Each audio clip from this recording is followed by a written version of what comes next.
కుటుంబ విలువలు నేర్చుకోవాలంటే ఎక్కడ నేర్చుకోవాలి?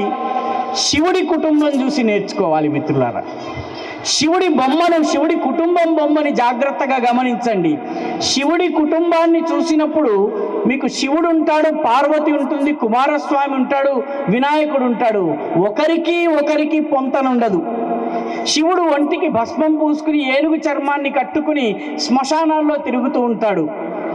పార్వతి అమ్మవారు అద్భుతమైనటువంటి దుస్తులు ధరిస్తుంది, సకలాభరణాలు ధరిస్తుంది, తలపైన కిరీటం ఉంటుంది.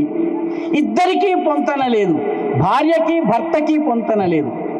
వాళ్ళిద్దరికే కాదు, వాళ్ళ పిల్లలకి కూడా పొంతన లేదు. వినాయకుడికి పెద్ద పొట్ట, ఈ విరిగిన దంతము. అదే కుమారస్వామి దేవతల సేనాధిపతి కాబట్టి ఆయన అద్భుతమైనటువంటి శరీర సౌష్ఠవంతో ఉంటాడు. అంటే పిల్లల మధ్య కూడా పొంతన లేదు. అయ్యవారు అమ్మవారు మాత్రమే కాదు, పిల్లల మధ్య మాత్రమే